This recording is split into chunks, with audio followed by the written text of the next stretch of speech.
আসসালামু আলাইকুম প্রিয় শিক্ষার্থীবৃন্দ। আজকে আমরা ত্রিকোণমিতি অধ্যায়ে সাধারণ গণিতে বেসিক থেকে শুরু করে সূত্র সহ সবকিছু আলোচনা করব। শুরুতেই অধ্যায়ের নাম হলো ত্রিকোণমিতি। শুরুতে আমাদের ত্রিকোণমিতি সম্পর্কে জানতে হবে। ত্রিকোণমিতি বলতে বোঝায় হলো ত্রিভুজ সম্পর্কে আলোচনা, তিনটা কোণের পরিমাপ। তোমাদের বইয়ে এই সম্পর্কে ধারণা দেওয়া আছে যে ত্রিকোণমিতি শব্দটি এসেছে গ্রিক শব্দ ট্রাইগনমেট্রি, অর্থাৎ বা তিন বাহুর কোণের থেকে। আচ্ছা, তো শুরুতে আমরা একটা ত্রিভুজ অঙ্কন করতেছি। এখানে সমকোণী ত্রিভুজ, ত্রিকোণমিতিতে মূলত সমকোণী ত্রিভুজ নিয়ে আলোচনা করা হয়। এই সমকোণী ত্রিভুজের মধ্যে যদি আমরা লক্ষ্য করি, এর মধ্যে একটা কোণ থাকে সমকোণ, 90 ডিগ্রি কোণ হতে হবে। সমকোণী ত্রিভুজ হওয়ার জন্য শর্ত হলো যে একটা কোণ অবশ্যই 90 ডিগ্রি থাকে। যেই কোণটা 90 ডিগ্রি হবে তার নামই হলো মূলত সমকোণ। এই জন্য এই ত্রিভুজটার নাম হলো সমকোণী ত্রিভুজ। আচ্ছা, এই ত্রিভুজের যদি আমরা একটা নামকরণ করি, এটা সমকোণী ত্রিভুজের যে এ বি সি, এই সমকোণী ত্রিভুজটা এবিসি ত্রিভুজের মধ্যে বি কোণটা হলো আমাদের সমকোণ। আচ্ছা, এই ত্রিভুজের বাহুগুলো আমাদের প্রত্যেকটার নাম শুরুতে জানতে হবে। এই সমকোণী ত্রিভুজ এবিসি এর মধ্যে যে কোণটা আছে হচ্ছে সমকোণ বি কোণ, এর বিপরীত দিকে যে বাহুটা আছে বলা হচ্ছে অতিভুজ। অর্থাৎ বি কোণের সাপেক্ষে এসি বাহুটা হলো আমাদের অতিভুজ। আচ্ছা, তার মানে এই ত্রিভুজের মধ্যে অতিভুজ হলো আমাদের এসি বাহু। তারপর এই ত্রিভুজের মধ্যে যদি কোনো কোণ উল্লেখ করে দেওয়া না থাকে, তাহলে আমরা যে কোনো একটা বাহুকে মূলত লম্ব অথবা ভূমি অথবা সন্নিহিত বাহু অথবা বিপরীত বাহু কল্পনা করতে পারি। যদি আমরা একটু লক্ষ্য করি বিসি বাহুর মধ্যে, এই বিসি বাহুটা আমাদের আসলে ভূমির সমান্তরালে, ভূমির মতো করে আছে। অর্থাৎ এই বাহুটাকে আমরা বলতে পারি ভূমি বা সন্নিহিত বাহু, সন্নিহিত বাহু অথবা ভূমি। ভূমি আর এবি বাহুটাকে আমরা বলতে পারি বিপরীত বাহু বা লম্ব, বিপরীত বাহু বা লম্ব। আচ্ছা, এখন যদি একটু লক্ষ্য করি, এই ত্রিভুজের মধ্যে যদি আমাদের একটা কোণের কথা উল্লেখ করা থাকে, মনে করা একটা কোণ হলো থিটা। এই থিটা কোণের মধ্যে, তাহলে এই থিটা কোণের মধ্যে যে বাহুটার সংযুক্ত অবস্থায় আছে এটাকে বলা হচ্ছে সন্নিহিত বাহু। সমকোণী ত্রিভুজে যেই কোণের সঙ্গে থিটা থাকবে সেটাকে বলা হচ্ছে সন্নিহিত বাহু। তার মানে এখানে যেহেতু থিটা কোণ দেওয়া আছে, তার মানে এই থিটা কোণের সঙ্গে যে সংলগ্ন যে বাহু দুটা আছে সেটা হলো একটা হলো অতিভুজ আর একটা হলো যে বিসি বাহু বা সন্নিহিত বাহু। ঠিক আছে, সন্নিহিত বাহুটা আমরা বলি ভূমি। সন্নিহিত বাহুর বিপরীত দিকে যে আরেকটা বাহু আমাদের আছে, সন্নিহিত বাহুটার সোজা বিপরীত দিকে যে বাহুটা আছে, এই বাহুটা এটা আমাদের বিপরীত বাহু অথবা লম্ব। আচ্ছা, যদি কোনো কারণে এরকম ঘটনা ঘটতো যে যেখানে আমাদের বললাম রয়েছে থিটা কোণটা উপরের দিকে আছে, তাহলে আমাদের, আচ্ছা থিটা কোণ না বলে আমি আলফা কোণ বলি, মনে করো উপরে দিয়ে একটা আলফা কোণ আছে আমাদের, তাহলে এই যে আলফা কোণটা হলো আমাদের এখানে এই কোণের সাপেক্ষে হলো আমাদের এই যে এবিটা তখন হবে আমাদের কি ভূমি বা সন্নিহিত বাহু, আর বিসি যে বাহুটা আছে কোণ সেটা হবে আমাদের কি লম্ব বা বিপরীত বাহু। তাহলে একটা ত্রিভুজের ক্ষেত্রে সন্নিহিত বাহু বলো, বিপরীত বাহু বলো, ভূমি বলো, লম্ব বলো, সবগুলো নির্ভর করতেছে মূলত হলো আমাদের কোণগুলোর উপর। তাহলে আমরা বললাম যে সমকোণের বিপরীত বাহু যেটা, সেটার নামই হলো আমাদের অতিভুজ। আর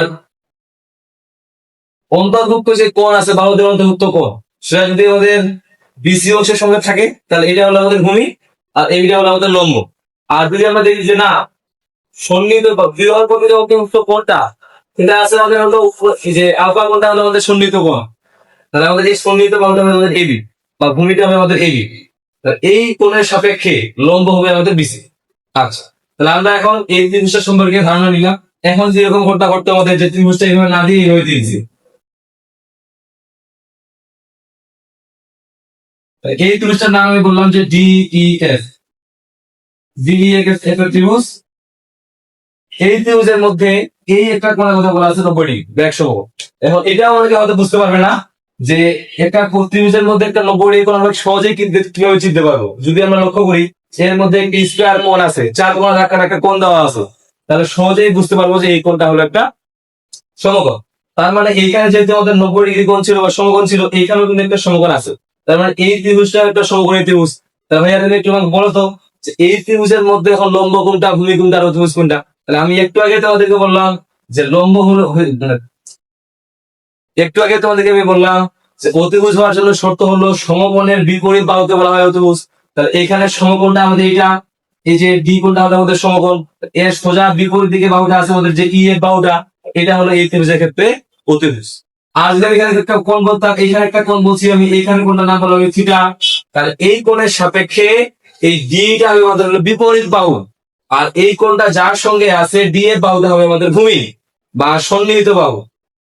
ডি বাহুটাকে আমরা বলবো লম্ব বা বিপরীত বাহু। যে কোণের বিপরীত দিকে আছে এই জন্য বিপরীত বাহু তো লম্ব না। ঠিক আছে, তাহলে আমরা একটা ত্রিভুজ যদি আমাদের 2-3 ভাবে দেওয়া থাকে তাহলে আমরা সহজে চিনতে পারবো। ঠিক আছে, এবার আমরা একটু সূত্রগুলোর দিকে আসি। এখানে আমি আবার একটা ত্রিভুজ অঙ্কন করলাম, এবিসি ত্রিভুজ, যার মধ্যে আমাদের এই কোণটা হলো এর 90 ডিগ্রি বা 190। তাহলে সহজে আমরা বুঝতে পারতেছি যে বি কোণের বিপরীত দিকে যে বাহুটা আছে এসি বাহুটা, এটা হবে আমাদের অতিভুজ। অতিভুজ।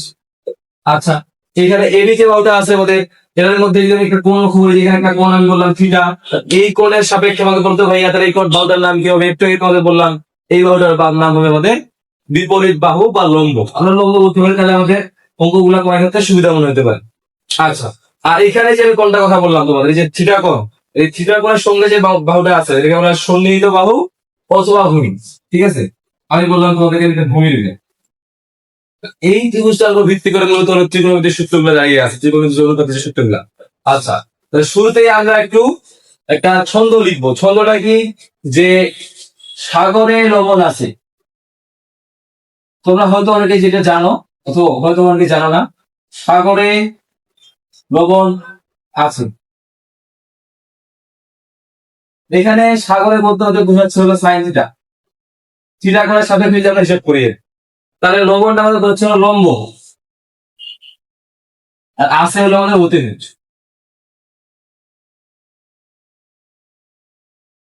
অতিভুজ সেম আরেকটা আমাদের ছন্দ আছে এখানে,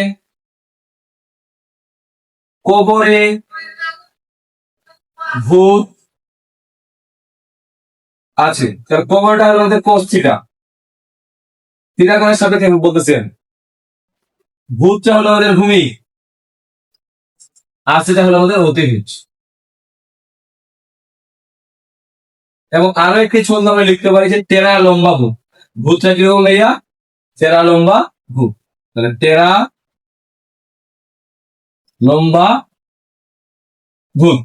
এখানে টেরাটা কি আমাদের, টেরাটা হলো আমাদের টেন থিটা, লম্বাটা কি আমাদের লম্ব, আর ভূত হলো আমাদের ভূমি। তাহলে এই সহজ 3টা ছন্দের মাধ্যমে, এটা হলো 1 নাম্বার ছন্দ, এটা হলো 2 নাম্বার ছন্দ, এটা হলো 3 নাম্বার ছন্দ। এই 3টা সহজ ছন্দের মাধ্যমে মূলত আমরা এই ত্রিকোণমিতির সূত্রগুলোকে সহজেই মনে রাখতে পারি। আচ্ছা, তাহলে আমরা বুঝতে পারলাম যে সাইন থিটার যদি আমাকে সূত্র লিখতে হয়, সূত্র হলো লম্ব আর অতিভুজ। কোসের সূত্র যদি আমি বলবো ভূমি অতিভুজ। টেনের সূত্র যদি আমি বলি তাহলে লম্ব ভূমি। কিভাবে থাকবে এগুলা, আমি নিচের দিকে লিখতেছি, এখানে একটু লক্ষ্য করো। তাহলে শুরুতে হলো আমাদের সাইন থিটা। সাইন থিটার সূত্র কি ভাইয়া বললাম, যে লম্ব, সাগরে, যে সাগরে লবণ আছে, তাহলে সাগরের আমাদের সাইন থিটা, আর লবণ মানে হলো লম্ব, আর আছে আমাদের কি অতিভুজ। তাহলে আমরা এখানে লিখতে পারি না অতিভুজ, অতিভুজ। ঠিক আছে, আচ্ছা, এরপরে সাইন থিটার সঙ্গে আমরা দ্বিতীয় যেটা ছিল আমাদের কোস থিটা আমরা লিখতে পারি। তাহলে কোসের জন্য আমরা একটা সূত্র বললাম কি ভাইয়া, যে কোস থিটা, কোস থিটা হয়েছে বললাম কবরে ভূত আছে, কবরে ভূত আছে। তাহলে কবরে মানে কি কোস থিটা, যে কোস থিটা আমাদের, আর ভূত মানে কি ভূমি। তাহলে একটু বললাম যে তোমার থাকবে ভূমি, এখানে লিখতে পারি ভূমি ভাগ লম্ব। ভূমি ভাগ হলো অতিভুজ, আছে যে কবরে ভূত আছে, আছে কি অতিভুজ, তো তুমি লিখতে পারি নাম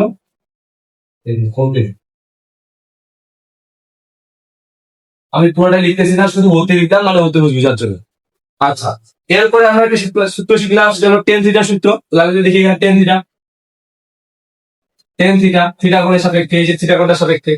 টেনের সূত্র আমরা কি বললাম ভাইয়া, লম্ব ভাগ ভূমি। লম্ব যেগুলো করে দেখি, লম্ব ভাগ হলো ভূমি। আচ্ছা, এই যে সূত্র 3টা আমরা পড়লাম, শুধুমাত্র যে ত্রিকোণমিতির 3টা অনুপাত আছে তা কিন্তু না, 6টা অনুপাত আছে আমাদের। তাহলে এখানে 3টা আমরা বললাম সাইন কস এবং কে, এদের যদি আমার বিপরীত সূত্র আছে, কি সূত্র? সাইনের বিপরীত হলো আমাদের এখানে কোসেক, সাইনের বিপরীত কি? কোসেক। এর সূত্রটা পুরোটাই হলো উল্টা, এর বিপরীত। সাইন থিটার বিপরীত সূত্র, তাহলে সাইনের সূত্র যদি হয় লম্ব ভাগ হতে বুঝ, তাহলে এই কোসের সূত্রটা কি হবে বলো?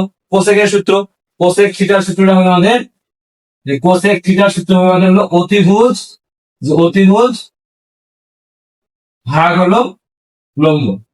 আমি অতিভুজের মধ্যে শুধুমাত্র অতি লিখলাম, তোমরা বুঝবে এটা অতিভুজ। আচ্ছা, কোসের ক্ষেত্রে একটা বিপরীত আছে, একটা সূত্র কি? কোসের বিপরীত হলো সেক থিটা, কি থিটা? Sec theta. এগুলা কিন্তু পূর্ণরূপ আছে, সাইনের পূর্ণরূপ আছে, কোসের পূর্ণরূপ আছে, প্রত্যেকটা পূর্ণরূপ আছে। সাইনের পূর্ণরূপটা হলো এস আই এন ই, মানে সাইন। এই প্রত্যেকটা এইভাবে পূর্ণরূপ আছে। আচ্ছা, সেকেন্ড যদি আমরা সূত্রটা পড়ি, তাহলে সেকেন্ড সূত্র কি ছিল আমাদের? বিপরীত ভাবে হয়ে যায়, তাহলে কি হবে? ভূমি ভাগ হতে বুঝছিল আমাদের। কোসের সূত্রটাই যে করছিল আমরা, কবরের ভূত আছে, কবরে হলো কোস, ভুজ হলো ভূমি, আছে হলো অতিভুজ, তাহলে কোসের বিপরীত যে আমরা পড়বো সেক থিটা, কি থিটা? Sec theta. সূত্রটা হলো অতিভুজ ভাগ ভূমি, তাহলে আমরা এখানে একটু লিখি, সূত্রটা আমাদের অতিভুজ, অতিভুজ ভাগ হলো ভূমি। আচ্ছা, একই ভাবে ভাইয়া টেন থিটার যে সূত্রটা আমরা করলাম, লম্ব ভাগ ভূমি, তাহলে টেন থিটার জন্য আমাদের যে সূত্রটা ছিল টেরা লম্বা ভূমি, অর্থাৎ টেন থিটা হলে লম্ব আর ভূমি হবে। তাহলে এই যে টেন থিটার যে সূত্রটা, এর একটা বিপরীত সূত্র আছে, যেটা হলো কোট থিটা। কি ভাইয়া? Coat theta, coat theta. তাহলে কোট থিটার সূত্র কি আমাদের? কোট থিটার সূত্র হলো এর পুরাটাই উল্টা, অর্থাৎ ভূমি ভাগ, ভূমি ভাগ লম্ব, ভূমি ভাগ কি? লম্ব। তাহলে আমরা দেখো এই যে তিনটা ছন্দের মাধ্যমে যেমন মনে রাখি, এই তিনটা সূত্র আমাদের হয়ে গেল, যে 1 নম্বর 2 নম্বর 3 নম্বর হয়ে গেল। এই তিনটা যদি আমরা মনে রাখতে পারি, তাহলে এর সোজা যে বিপরীত গুলো আছে সহজে আমরা মনে রাখতে পারতেছি।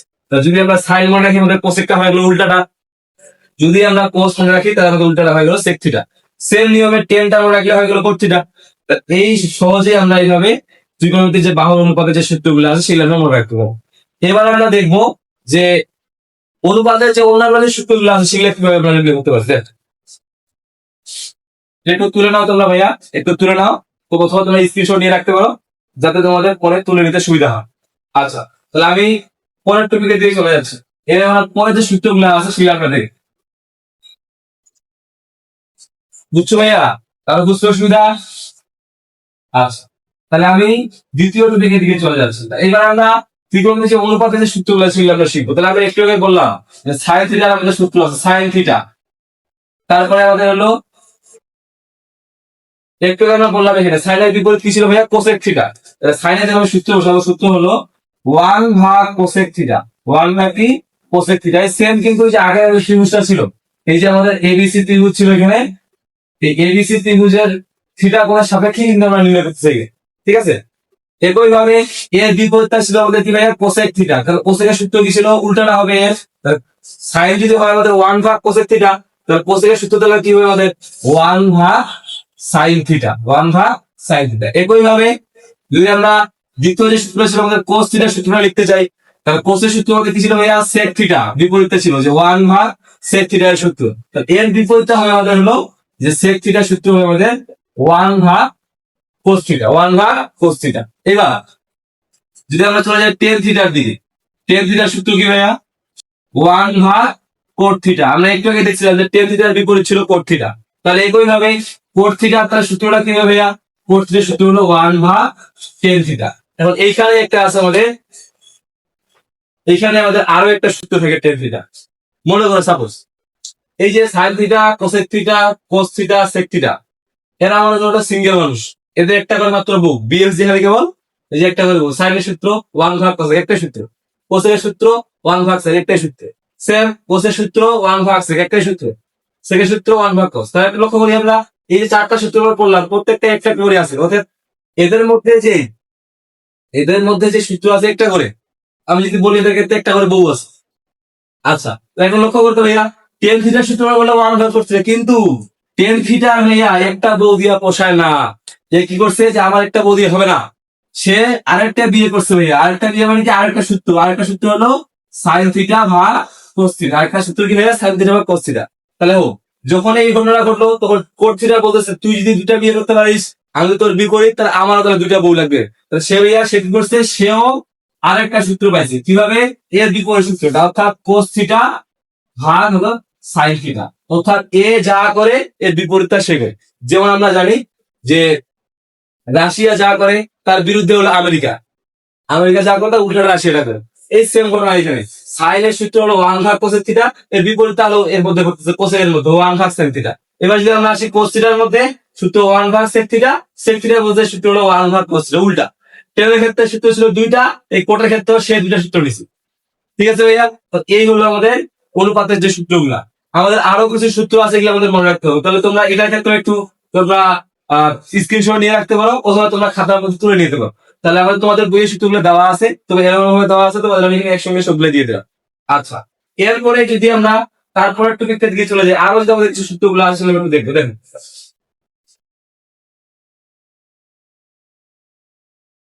লক্ষ্য করো।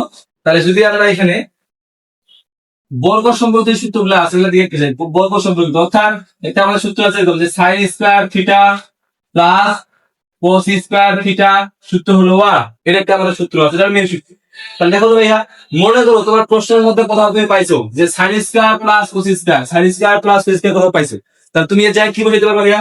Sine square plus cos square সূত্র হলো 1, তাহলে তুমি এর জায়গায় বসাইতে পারবে 1। ঠিক আছে, এটা আমাদের সূত্র। এখন যদি ভাইয়া তোমার প্রশ্নের মধ্যে যদি তোমার বলে যে না, শুধুমাত্র আমার সাইন স্কয়ার থিটার মান লাগবে, পুরোটা লাগতেছে, তাহলে আমরা কিভাবে করবো? তাহলে সাইন স্কয়ার থিটার শুধুমাত্র সূত্র বের করতে চাই, তাহলে সাইন স্কয়ার থিটা, তাহলে আমাদের সূত্র হবে হলো যে প্লাস কোস স্কয়ার থিটা আছে, এটা পার হয়ে যাবে গিয়ে, তাহলে আমরা কি লিখতে পারবো তখন 1 মাইনাস কোস স্কয়ার থিটা। এই যে প্লাস কোস স্কয়ার থিটাটা ছিল ভাইয়া, তো পার হয়ে মাইনাস হয়ে গেছে। তাহলে আমরা এখান থেকে sine square theta plus cos square থিটার সূত্র পেলাম 1, আর সাইন স্কয়ার থিটার সূত্র পেলাম 1 মাইনাস কোস স্কয়ার থিটা। এখন ভাইয়া শুনো, এখন তোমাকে বলছে না আমার সাইন স্কয়ার থিটার কোনো প্রয়োজন নাই, আমার দরকার হলো কোস স্কয়ার থিটা। তাহলে যদি আমরা কোস স্কয়ার থিটা বের করতে চাই, কোস স্কয়ার থিটা, তাহলে আমাদের কি করতে হবে ভাইয়া? তাহলে লক্ষ্য করো তো, এখানে সাইন স্কয়ার থিটা ছিল, এটা প্লাস অবস্থায় আছে, এদিকে পার হয়ে গেলে মাইনাস হয়ে যাবে। তাহলে আমরা কি লিখতে পারবো ভাইয়া? 1 মাইনাস সাইন স্কয়ার থিটা। তাহলে আমরা যদি এই সূত্রটা মনে রাখি যে sine square theta plus cos square theta equal 1, তাহলে আমরা যে সূত্র বের করতে হচ্ছে সেখানে আরো দুইটা, এটা হলো sine square theta 1 minus cos square theta, cos square theta 1 minus sine square theta. আচ্ছা, এইবার ভাইয়া আরো একটা সূত্র আছে আমাদের এরকম, যদি আমরা লিখি এখানে যে sec square theta minus tan square theta সমান সমান হলো 1, এটা আরেকটা সূত্র আমাদের মেন সূত্র। তাহলে একটু লক্ষ্য করতে ভাইয়া, এখান থেকে তোমাকে বলছে যে sec square minus tan square তুমি কোথাও পাইছো, তাহলে তুমি কি করবা? Sec square minus tan square সূত্র বসে দেবো। এখন মনে করো ভাইয়া, এখন মনে করো ভাইয়া তোমার প্রশ্নটাতে বলছে যে শুধুমাত্র সেক স্কয়ার থিটার মান লাগবে, শুধুমাত্র সেক স্কয়ার থিটার মান লাগবে, পুরোটা কিন্তু লাগবে না। তাহলে তুমি কি করবা? এই যে মাইনাস টেন স্কয়ার থিটা ছিল, এখানে মাইনাস অবস্থায় আছে, পার হয়ে গেলে প্লাস হয়ে যাবে। তাহলে কি আমরা লিখতে পারি এখানে 1 প্লাস টেন স্কয়ার থিটা, আমরা কি লিখতে পারি? এটা দেখো তো ভাইয়া, ঠিক আছে, লিখতে পারি আমরা এটা। আচ্ছা, একই ভাবে ভাইয়া, একই ভাবে একটু একটু মাথা খারাপ, একটু মাথা খারাপ। দেখো, যদি আমাদের এখানে বলতো যে না আমার শুধুমাত্র টেন স্কয়ার থিটা লাগবে, মাইনাস টেন স্কয়ার থিটা, শুধুমাত্র টেন স্কয়ার থিটার মানটা লাগবে, টেন স্কয়ার থিটা এটা আমাকে লাগবে, তাহলে আমি কিভাবে তুমি এটা বলতো? একটু লক্ষ্য করতে, আমরা এখানে এখন থেকে বাইর করতে পারলাম না। দেখো তো, যে sec square theta 1 plus tan square theta, তাহলে আমার যদি শুধুমাত্র টেন স্কয়ার থিটা লাগে, একটু লক্ষ্য করতে ভাইয়া, এখানে প্লাস 1 ছিল না, প্লাস 1 আছে এখানে, এই প্লাস 1টা যদি আমরা পার করে কি হবে? মাইনাস 1 হয়ে যাবে ভাইয়া। তাহলে ঠিক করে বলবো তো, sec square theta, sec square theta minus 1 লিখতে পারি এখানে। দেখো তো, এই যে প্লাস 1টা পার করে দিয়ে মাইনাস 1 হয়ে গেল। তাহলে দেখো, যদি আমরা sec square theta minus tan square theta equal 1 মনে রাখি, তাহলে সেখানে আমরা আরো দুইটা সূত্র পাচ্ছি, একটা হলো sec square theta equal 1 plus tan square theta, আর একটা হলো টেন স্কয়ার থিটা সমান সেক স্কয়ার থিটা মাইনাস 1। আচ্ছা, এরপরে আরো একটা সূত্র আছে আমাদের ভাইয়া, আরো একটা সূত্র আছে, এটা আমি এদিকে লিখতেছি। আরো একটা হলো আমাদের মূল সূত্র, সেটা হলো কোসেক স্কয়ার থিটা মাইনাস কোটি স্কয়ার থিটা সমান সমান হলো 1। এটা একটা সূত্র বলতে যে কোসেক স্কয়ার থিটা মাইনাস কোটি স্কয়ার থিটা ইকুয়াল 1। একটু লক্ষ্য করতে ভাইয়া, কোসেক স্কয়ার থিটা মাইনাস কোটি স্কয়ার থিটা ইকুয়াল 1, তাহলে তুমি প্রশ্নের মধ্যে কোথাও পাও যে কোসেক স্কয়ার থিটা মাইনাস কোটি স্কয়ার থিটা, তাহলে তুমি কি বসাবো ভাইয়া? আগের মতো করে যে sine square theta plus cos square theta যেহেতু 1 হইতো, এখানে তাহলে আমরা কি হইতে পারবো যে cosec square theta minus cos square theta equal 1। আচ্ছা, এখন ভাইয়া, এখন যদি তোমাকে বলতো যে কোসেক স্কয়ার থিটা, শুধুমাত্র কোসেক স্কয়ার থিটা দিতে হচ্ছে, কোসেক স্কয়ার থিটা মানে কি হবে? দেখো তো ভাই, এটা আমি একটা করছিলাম এরকম, যে মাইনাসটা মানে প্লাস হয়ে গেছিল, এর মধ্যে এটা ঘটনা ঘটবে 1 প্লাস কোটি স্কয়ার থিটা। বুঝছি ভাইয়া, বুঝছি। তাহলে দেখো মাইনাস কোটি স্কয়ার থিটা ছিল, পরে প্লাস কোটি স্কয়ার থিটা হয়ে গেছে। আচ্ছা, সেম ভাবে যদি আমাদের প্রশ্নতে বলতো যে শুধুমাত্র কোটি স্কয়ার থিটা লাগবে, শুধুমাত্র কোটি স্কয়ার থিটা, দেখো তো ভাইয়া +1 ছিল না আগের মতো করে, যে +1 ছিল এখানে, তাহলে মাইনাস হয়ে যাবে। অর্থাৎ আমরা কি করবো, যে cosec square theta, cosec square theta -1। তাহলে দেখো, যদি আমরা এই তিনটা সূত্র, মূল সূত্রগুলো মনে রাখি, তাহলে এখান থেকে আমরা আরো কিছু সূত্র বাই করতে পারতেছি। তাহলে তিনটা মনে রাখা মানে গেলে 9টা সূত্র হয়ে যাবে একবারে। তাহলে এইভাবে এগুলো হলো তোমাদের এসএসসির জন্য, এতটুকু সূত্র জানলেই যথেষ্ট।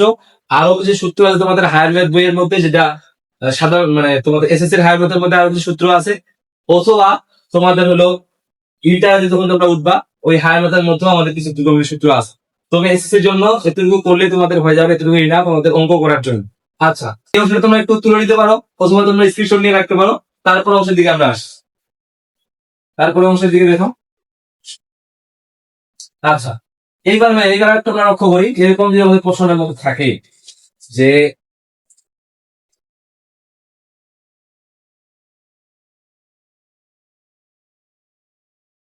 একটা ছক দেওয়া থাকে তোমাদের, মনে আছে ভাইয়া? যারা কখনো যারা একবার হলো ওদের পড়ছো, তোমাদের জানা থাকার কথা, একটা ছক দেওয়া থাকে আমাদের এখানে, ছক। এই ছকের মধ্যে আমাদের শুরুতে হলো অনুপাত, এরকম দেওয়া থাকে ভাইয়া। আর হলো এখানে ডিগ্রির মানগুলো, অর্থাৎ 0 ডিগ্রি, তারপর থাকে হলো আমাদের 30 ডিগ্রি, 45 ডিগ্রি, তারপরে 60 ডিগ্রি, এবং থাকে হলো 90 ডিগ্রি। এই যে আমাদের এটা দেওয়া থেকে এখানে আমাদের মানগুলো হয়তো হয়, যেমন তোমাদের প্রথমে লাগে হলো সাইনের অনুপাতের ক্ষেত্রে প্রত্যেকটা আমাদের লাগে কি হয়, সাইন। আমাদের অনুপাত করেছে ভাইয়া, তোমাদের একটু আগে পড়লাম, সাইন কস 10, তারপর হলো কট, তারপর হলো সেক এবং কোসেক, সেক এবং কোসেক, সেক এবং কোসেক,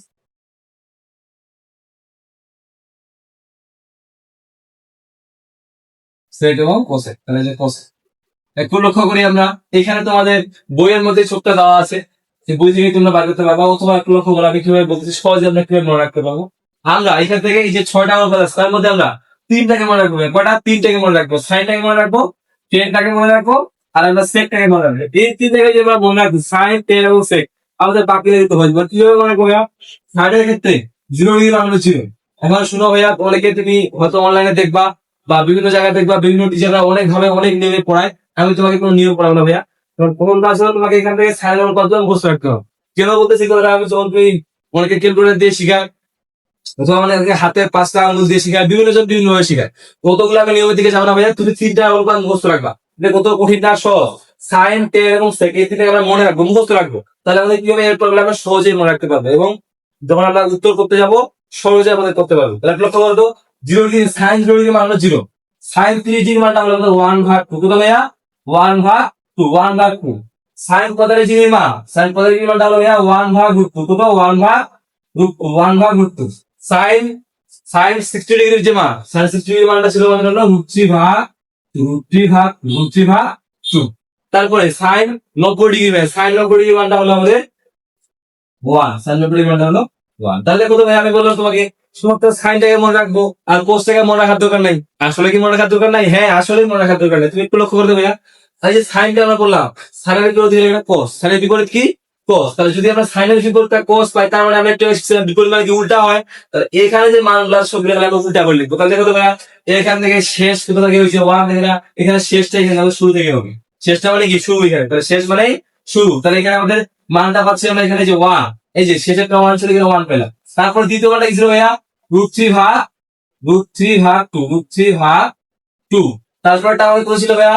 1/2 ছিল না, এটা 1/2 আছে। তারপরটা হলো 1/2 ছিল, যে 1/2, আর সেটা ছিল শুরুটা ছিল 0, এখানে শেষ হয়ে গেছে। তাহলে দেখো তো ভাইয়া, এই যে সাইনের মানটা আমরা যা করলাম তার পুরোপুরি উল্টা না, এটা ভাইয়া দেখো তো পুরোটাই উল্টা। এবার টেনের মধ্যে আসি আমরা, টেন থিটার মধ্যে। টেনের ক্ষেত্রে 0 ডিগ্রি মানটা হলো 0, টেন 0 ডিগ্রি মান কত? 0। এরপরে টেন 30 ডিগ্রি মান কত? 1/√3। টেন 30 ডিগ্রি মান কত? 1/√3। একই ভাবে টেন 45 ডিগ্রি মানটা কত? টেন 45 মানটা হলো 1। টেন 45 ডিগ্রি মানটা হলো 1। টেন 60 ডিগ্রি মান, টেন 60 ডিগ্রি মানটা হলো √3। টেন 90 ডিগ্রি মান, এটা হলো আমাদের অসংজ্ঞায়িত, আমরা ইনফিনিটি লিখতে পারি। অসংজ্ঞায়িত বোঝায়। আচ্ছা, তাহলে করবো তো ভাইয়া, এখানে যে আমরা 0 ডিগ্রি লিখলাম, 0 ডিগ্রি মান 10 এর ক্ষেত্রে 0, 30 ডিগ্রির ক্ষেত্রে 1/√3, 45 ডিগ্রির ক্ষেত্রে হলো 1, 60 ডিগ্রির ক্ষেত্রে √3 এবং 90 ডিগ্রির ক্ষেত্রে ইনফিনিটি বা অসংজ্ঞায়িত মান বলতেছে। আচ্ছা, তাহলে আমরা দেখো তো একটু আগে যেটা বললাম যে সাইনের বিপরীতে হলো পুরোটাই cos, তাই এখানে বলতো ভাইয়া যে 10 মিটারের বিপরীতে cos থিটা না, পুরোটাই বিপরীত, পুরোটাই বিপরীত। তাহলে আমাদের কাজ কি, এখানে যে শেষেরটা ছিল এটা আমাদের শুরুতে চলে আসবে, অর্থাৎ ইনফিনিটি আমরা শুরুতে লিখবো, অর্থাৎ অসংজ্ঞায়িত মানটা শুরুতে থাকবে। দ্বিতীয় মানটা এরকম তো এখানে কিছু √3, এটা আমাদের এখানে চলে আসবে, যেটা ছিল আগে 60 ডিগ্রির মান সেটা হয়ে গেল 30 ডিগ্রির মান কোটার ক্ষেত্রে। তারপর 45 ডিগ্রি মানটা ওটা থাকলো 1, ওটাই থাকলো 1 সেম থাকলো। তারপর 60 ডিগ্রির ক্ষেত্রে এই যে মানটা চলে আসতেছে আমাদের সিরিয়ালে, প্রথমে ইনফিনিটি মানে অসংজ্ঞায়িত, তারপরে √3, তারপরে 1, তারপর হলো 1/√3 বলতে পারবে, 1/√3, তাহলে যে 1/√3 না, এবং শুরুটা ছিল আমাদের 0, এখানে হলো 0। ঠিক আছে, তাহলে আচ্ছা, তাহলে আমরা টেন থিটার সম্পূর্ণ বিপরীতে দেখলাম হলো কোট থিটা। একই ভাবে ভাইয়া যদি আমরা সেক থিটার ক্ষেত্রে লিখি, সেক 0 ডিগ্রির মানটা হলো কত 1, সেক 0 ডিগ্রির মান কত ভাইয়া, সেক 0 ডিগ্রির মানটা হলো আমাদের 1। তারপর সেক 30 ডিগ্রি মানটা হলো 2/√3, সেক 30 মান কত ভাইয়া 2/√3, 2/√3। আচ্ছা, এখানে 2/√3। তারপর সেক 45 ডিগ্রি মানটা কত ভাইয়া, তাহলে 1 ভাগ, এখানে ছিল 0 ডিগ্রি মানটা ছিল 1, 30 ডিগ্রি মানটা ছিল 2/√3, তারপর 45 ডিগ্রি মানটা হলো আমাদের √2, 60 ডিগ্রি মানটা হলো 2, এবং শেষের মানটা হলো অসংজ্ঞায়িত মান, অসংজ্ঞায়িত মান। তাহলে লক্ষ্য করো তুমি, সেক থিটার ক্ষেত্রে 0 ডিগ্রি ছিল 1, 30 ডিগ্রি মান 2/√3, 45 ডিগ্রি মানটা √2, তারপরে 60 ডিগ্রি মানটা হলো 2, এবং 90 ডিগ্রি মানটা ছিল অসংজ্ঞায়িত। তাহলে এর বিপরীতটা আগের মতো করে ভাইয়া, এর বিপরীতটা কি হবে, কোসেক থিটাটা হবে সম্পূর্ণ বিপরীত। তাহলে এই ক্ষেত্রে শেষ ছিল আমাদের ইনফিনিটি, আমরা শুরুটার দিকে পাবো ইনফিনিটি, অর্থাৎ অসংজ্ঞায়িত মান পাবো শুরুতে।